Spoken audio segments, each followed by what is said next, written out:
कविता, कविता, आजा। अरे काजल तुम? हाँ आजा, मैं कॉलेज ही जा रही हूँ, चल आजा साथ चलते हैं। काजल के बार बार कहने पर कविता उसकी कार में बैठ गई। उस महंगी कार को काजल का ड्राइवर चला रहा था और पीछे काजल और कविता बैठी थी। अरे वाह यार काजल, तेरी गाड़ी तो बहुत शानदार है। हाँ मेरे पापा की है, वो आज फैक्ट्री नहीं गए तो उन्होंने ड्राइवर भैया से कहा कि मुझे कॉलेज छोड़ाए। सही है यार, मैं तो इतनी महंगी कार में पहली बार बैठी हूँ। अरे अब तो बैठते ही रहेंगे, अब तुम मेरी दोस्त बनोगी। काजल और कविता एक ही कॉलेज में पढ़ते थे। अभी 4-5 दिन पहले ही उन्होंने एडमिशन लिया था। धीरे धीरे काजल और कविता बहुत अच्छी सहेलियां बन गईं। वैसे काजल बहुत ही अमीर घर से थी। उसके पापा राजीव सिंह कई फैक्ट्रियों के मालिक थे, जबकि कविता बहुत ही साधारण घर से थी। उसके पिता एक छोटे किसान थे, मगर फिर भी उन्होंने पाई पाई जोड़कर कविता का एडमिशन शहर के सबसे अच्छे कॉलेज में कराया था। काजल की अच्छी बात ये थी कि उसे अपनी अमीरी पर घमंड बिल्कुल नहीं था। फिर एक दिन, कविता जरा सुनना। हाँ क्या हुआ बता। देखना ये घड़ी कैसी लग रही है। अरे वाह, ये तो बहुत प्यारी है। ये मैंने तेरे लिए ली है, जरा पहन कर दिखा। नहीं यार, मैं कैसे इतनी महंगी घड़ी। चुप कर और चुपचाप पहन ले, और ज्यादा मत सोच। जब तेरा मन करे तो मुझे भी दे देना कुछ। पर मेरे पास तुझे देने के लिए कुछ भी नहीं है।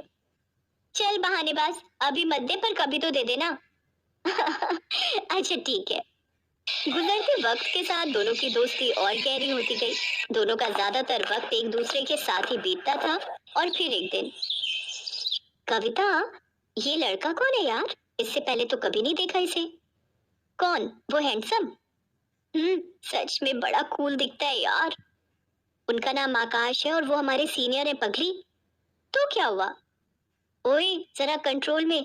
मैंने सुना है कि बड़ा ब्रह्मचारी टाइप लड़का है। कॉलेज की सारी लड़कियां उस पर फिदा हैं, पर वो किसी को घास नहीं डालता। अच्छा, तो तू देख अब, इसकी तपस्या तो काजल नाम की ये अप्सरा ही भंग करेगी। हट बेशर्म कहीं की। आकाश पर काजल का दिल आ गया था। शुरू में उन दोनों में हाय हेलो हुई और फिर धीरे धीरे उनमें प्यार भी हो गया। काजल को उसका प्यार मिला तो कविता बहुत खुश हुई। लेकिन फिर एक दिन, काजल, फाइनल रिजल्ट आते ही मैं यूएस चला जाऊंगा। यूएस? पर क्यों? वहाँ मेरी प्लेसमेंट हो गई है और जिस कंपनी ने मुझे हायर किया है वो चाहती है कि मैं पहले यूएस में उनके हेडक्वार्टर में 1 साल काम करूं और सीखूं, और फिर वो मुझे इंडिया वापस भेजेंगे। पर मैं 1 साल कैसे रहूंगी तुम्हारे बिना?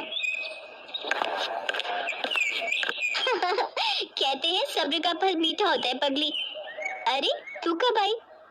जब तुम दोनों आशिकी फरमा रहे थे। सुन, जाने दे आकाश को। वो वहां नहीं जाएंगे तो जॉब कैसे लेंगे? क्यों, मैंने सही कहा ना? बिल्कुल सही। काजल, बस 1 साल दे दे मुझे, फिर मैं तुम्हारे पापा से तुम्हारा हाथ मांगने आऊंगा। ठीक 1 महीने बाद आकाश काजल से विदा लेकर विदेश चला गया। काजल उसे याद करती और हसीन सपने बुनती, लेकिन होनी को तो कुछ और ही मंजूर था।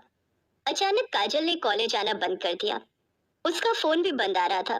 कविता को उसकी चिंता होने लगी, तो एक दिन वो काजल के घर ही पहुंच गई। वहां उसका सामना काजल के पिता राजीव सिंह से हुआ। कौन हो तुम और क्या चाहिए? जी मैं वो काजल की दोस्त हूँ। उसे कुछ नोट्स देने आई थी। नोट्स? उनकी कोई जरूरत नहीं है, अब हो गई काजल की पढ़ाई। पर अभी कैसे? अभी तो लास्ट सेमेस्टर बाकी है ना अंकल। कह दिया ना तो कह दिया, चली जाओ यहाँ से और दोबारा कभी मत आना। कविता को कुछ समझ नहीं आ रहा था। वो उदास होकर वहां से जाने लगी, लेकिन घर के बाहर निकलते ही उसकी तरफ एक कागज की बॉल गिरी। कविता ने उस कागज को खोलकर देखा तो लिखावट काजल की थी। मुझे बचा ली कविता, प्लीज। कविता को समझ आ गया था कि कुछ तो गड़बड़ जरूर है, लेकिन उस वक्त वो चुपचाप वहां से चली गई। फिर अगले दिन एक औरत घूंघट ओढ़ी और हाथ में झाड़ू लिए काजल के घर में दाखिल हुई। किसी ने उसे अंदर आने से नहीं रोका। असल में घूंघट के अंदर कविता थी, जो काजल के घर में काम करने वाली बाई बनकर आई थी। घर में आते ही उसने काजल को ढूंढना शुरू कर दिया और जैसे तैसे वो काजल के कमरे तक पहुंची गई। लेकिन कमरे का नजारा देखकर कविता हैरान रह गई। काजल का मुंह और हाथ पैर बंधे हुए थे। काजल, ये सब क्या है? किसने किया ये? कविता तू आ गई, भगवान का शुक्र है। कविता, मेरे पापा ने मेरा सौदा कर दिया है। तू तो जानती है ना कि मैं और आकाश एक दूसरे से कितना प्यार करते हैं, पर मेरे पापा अपने बिजनेस पार्टनर से मेरी शादी कराना चाहते हैं। वो 55 साल का बुड्ढा है। उसने अपनी पहली पत्नी को मार दिया था और वो मुझे भी मार देगा। हैं? पर तेरे पापा वो ऐसा कैसे कर सकते हैं तेरे साथ? उन्होंने उस बुड्ढे से बहुत बड़ा लोन लिया था जिसे वो चुका नहीं पाए और पैसों के बदले अब वो मुझे सौंपने वाले उस बुड्ढे को।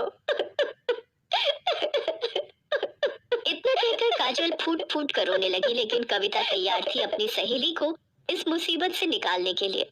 उसने तुरंत दिमाग दौड़ाया और अपनी साड़ी उतारकर काजल को पहना दी और खुद काजल के कपड़े पहनकर उसकी जगह बैठ गई।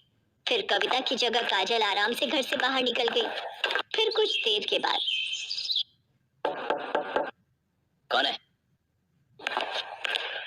अरे कमिश्नर साहब, आप यहाँ? क्या हुआ? क्या बात है? मुझे आपके घर की तलाशी लेनी है। पर तलाशी क्यों? क्योंकि मुझे खबर मिली है कि आपने यहाँ किसी लड़की को कैद करके रखा है। इतना कहकर पुलिस कमिश्नर के साथ आए पुलिस वालों ने घर की तलाशी शुरू कर दी और कुछ ही मिनटों में कविता उनके साथ खड़ी थी। उसके चेहरे पर चोट के कई निशान थे। असल में राजीव को जैसे ही कविता और काजल के प्लान का पता चला, तो उसने कविता को ही अपने गुस्से का शिकार बनाया और उसके साथ मारपीट की। लेकिन अब वो अपना किया भुगतने वाला था। पुलिस ने फौरन राजीव को गिरफ्तार कर लिया। उधर आकाश को जैसे ही इन सब की खबर मिली तो वो भागा भागा यूएस से इंडिया आ गया और फिर कविता ने एक मंदिर में आकाश और काजल की शादी कराई। थैंक यू कविता, अगर तुम ना होती तो। अरे ऐसे कैसे नहीं होती मैं? मेरी सहेली को जब भी मेरी जरूरत होगी मैं हमेशा उसके साथ खड़ी रहूंगी। इतना कहकर कविता ने काजल को गले से लगा लिया और हाय दोस्तों, अगर हमारी वीडियो आपको अच्छी लगी हो तो लाइक करें, सब्सक्राइब करें